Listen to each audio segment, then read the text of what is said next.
Turning now to federal politics and another high-profile resignation from the Harper government. The Minister of Intergovernmental Affairs, Peter Penashue, has resigned both from cabinet and as an MP. Our Ottawa Bureau Chief Jacques Bourbeau has the details. He was not a high-profile minister. At this signing ceremony to launch the Muskrat Falls Hydro Project, Peter Penashue stayed in the background. But the spotlight did find the Intergovernmental Affairs Minister when allegations surfaced that he accepted illegal corporate donations during his 2011 election campaign. And he found that spotlight very uncomfortable. He's been ripping off the taxpayers, that's what he's been doing, and by not doing his job. Sometimes I just can't believe how rude and how bullish these people can be. When the allegations first surfaced, Penashue would not directly address them. Do you feel like you did anything wrong?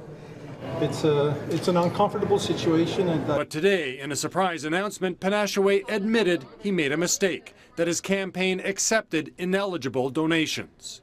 Although I was unaware of the inaccuracies in the return, Penashue said in a statement, I believe I must be accountable to the people who elected me, and therefore I am stepping down as the Member of Parliament for Labrador and will seek re-election through a by-election.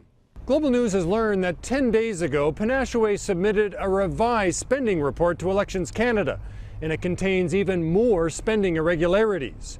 And that report is coming out in the next few days. He's been stonewalling and denying for months on this, and it's typical of the Conservatives. They do that until they have to plead guilty. I believe my ability to... He wants to run again, and the Conservative Party has confirmed he'll be nominated, but Penashue will have to wait until Prime Minister Harper calls a by-election, and there's no word yet on when that will happen. Jacques Bourbeau, Global News, Ottawa. And with me now is our chief political correspondent, Tom Clark. Tom, this is the second resignation from cabinet in less than a month. Not what any prime minister wants. How is Stephen Harper taking this?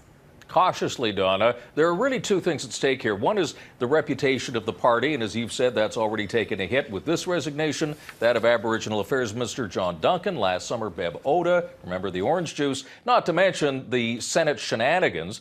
But the other thing at stake for the Prime Minister, and this is perhaps more important, can the Conservatives hang on to Penashue's riding? He won it in the last election by a mere 79 votes over the Liberals, so it is no sure thing. But watch for a quick by-election, possibly called within days from now, because the calculation is this: a quick election would be most favorable for Penashue while the Liberals are distracted with a leadership race. And Donna, just moments ago, we also got word that the damage from this has now spread. Penashue's former campaign manager, Reg Bowers, has taken a personal hit. Now, Bowers, who's a very experienced accountant, was blamed by Penashue for being inexperienced and responsible for the illegal fundraising. But after the last election, Bowers was appointed, plum appointment, to the Canada, Newfoundland and Labrador Offshore Petroleum Board. Well, tonight, he has resigned.